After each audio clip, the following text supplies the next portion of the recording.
Nigeria Customs Service raked in 12.8 billion naira revenue in 6 months in Ogun State. House of Representatives investigate alleged misappropriation in the Ministry of Women Affairs. Plus, Ministry of Agriculture, Ivory Tower takes steps to address food shortages in Nigeria. Hello, good evening, and thank you for joining us on Channel 12 News at 7. I am Yemi Dalimo. The Ogun 2 Area Command of the Nigeria Customs Service says it has uncovered a number of industries in Ogun State that have over the years evaded payment of excise duty. The Customs Area Controller Olushola Bisi Akonde said many of such industrial concerns have been put under the tax net, which has led to a significant increase in revenue generation to the tune of 12.8 billion naira. Oyikosola Ojelade report. The briefing showcased the command's efforts and successes in the first half of this year, demonstrating commitment to its core mandate. The significance is the appreciable increase in revenue generation over the same period of last year. The 12.8 billion naira revenue was generated in the first half of the year 2024, which is an increase of over 8.5 billion naira garnered in the preceding year. This achievement, the Command Controller noted, was achieved through the discovery of new factories placed under excise control. Comptroller Olushola Bisi said that the Command will continue to put in place measures to enhance revenue collection and ensure compliance with government's fiscal policies. The Command will continue to put in place necessary measures to improve on the collections with adequate support from other units of the service, which are maintained success through synergy and continued dialogue, and engaging and sensitizing the local and trader communities, I discharging our statutory responsibilities of enforcing compliance with government fiscal policies. Comptroller Alade emphasized the command's core mandate while also soliciting active collaboration and intelligence sharing from other stakeholders. In Abeokuta, Oyikosola Ojelade, NTA News. The shortage of fresh tomatoes and the exorbitant prices of the available ones have continued to cause distress among consumers, leading many housewives to devise alternative means to cooking their needs, to meet their cooking needs. In an effort to address the challenges, the Federal University of Agriculture, Abeokuta, is cultivating over 2 hectares of tomato to meet market needs and provide hands-on education for the students. Details of that report will come your way in a subsequent bulletin. Still on agriculture, President Bola Tinubu has directed continued discussions with fertilizer producers on the need to reduce prices of the farming inputs to enable farmers improve their yield. Minister of Agriculture and Food Security Abubakar Kyari said the recapitalization of the Bank of Agriculture is underway with a view to addressing financial challenges associated with farming. The minister was speaking as he hosted the Nigerian Society of Engineers in Abuja. Musa Baba Aliyu reports. Access to farming inputs, especially fertilizer, remains a major challenge for farmers this year. Minister of Agriculture and Food Security Abubakar Kyari says government is aware of the challenge and efforts are underway to address it. The minister, while engaging with members of the Nigerian Society of Engineers, says heavy-duty equipment will be provided, just as government is addressing financial constraints affecting smallholder farmers through the Bank of Agriculture. Bank of Agriculture and the Nigerian Agricultural Insurance Corporation, under the directive of the National Council of Privatization, is undergoing restructuring and recapitalization. So very soon a new Bank of Agriculture will emerge. And that way you have the smallholder farmer have access to capital and then de-risking agriculture by the National Agricultural Insurance Corporation. The leadership of the Society of Engineers pledged to provide its expertise to assist the ministry in addressing food security challenges in the country. This will include mechanization, irrigation, and other technical know-how. We plan to establish demonstration farms and engineering villages across the 6 geopolitical zones, enabling our engineers to apply their expertise in mechanized farming, irrigation systems, and sustainable agricultural practices.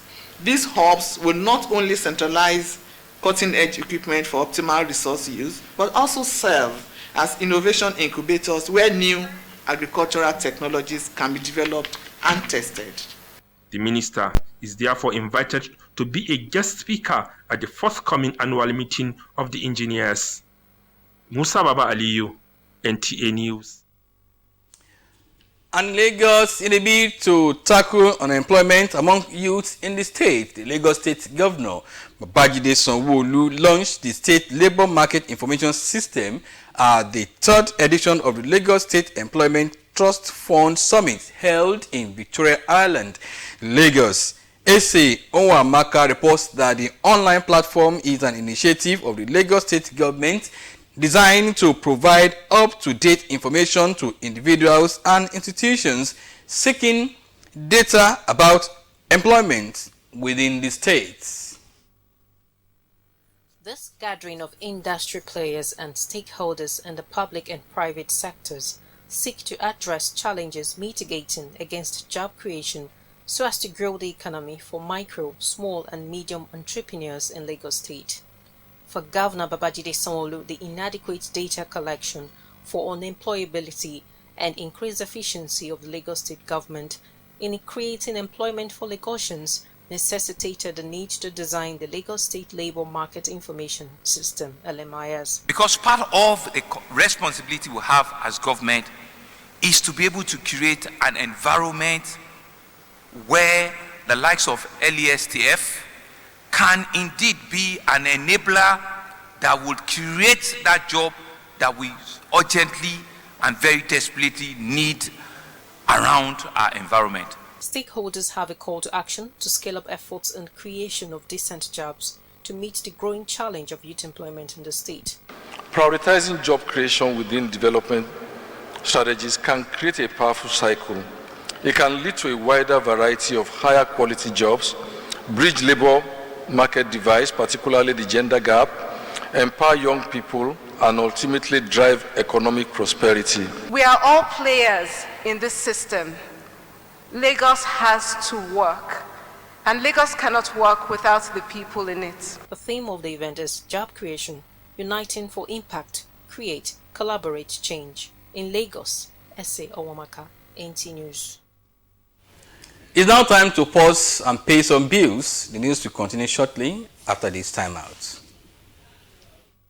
Guide Palette, the heartbeat of Nigeria's palette landscape, where creativity and precision unite from the very beginning. Every palette is a masterpiece, crafted with precision by our dedicated technicians at Shongai, where precision is not just a standard but a way of life, promising excellence that is 100% sourced and proudly produced right here in Nigeria. Choose Shongai products where precision meets pride. Proudly Nigerian. Shongai Palette, where quality meets the spirit of craftsmanship.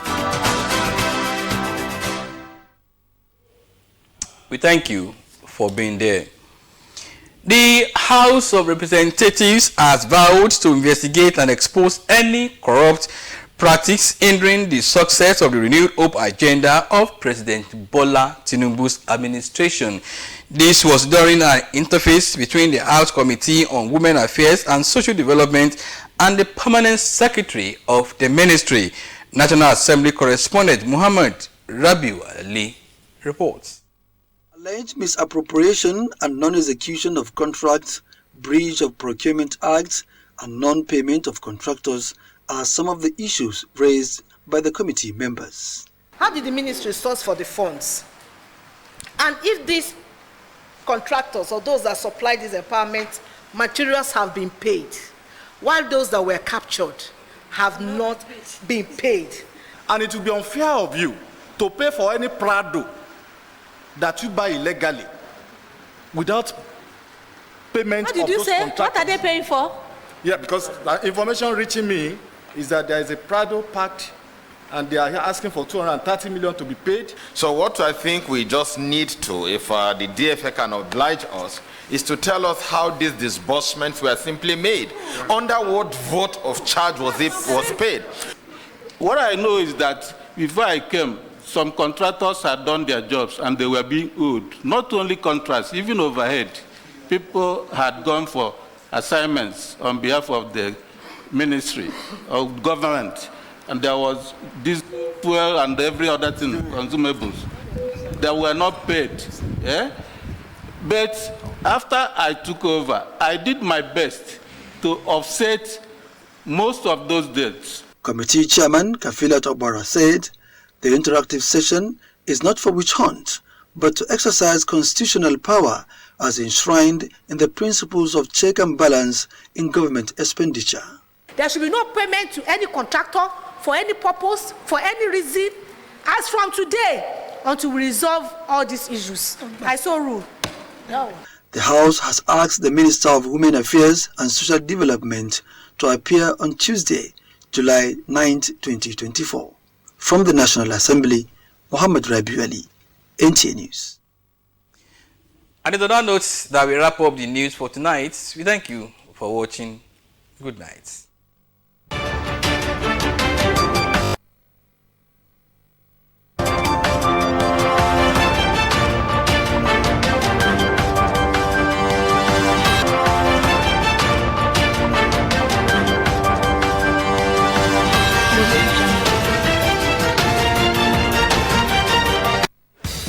We don't like to eat better, more nutritious meals, more veggies, but we want it tasty and easy too. Knorr Cubes, that's the secret. Made with real ingredients like chicken, parsley, and garlic, and enriched with iron, so your meals are better for you and more delicious too. That's the cocoa. Let's give it some accolades. Change your world by changing what's on your plate.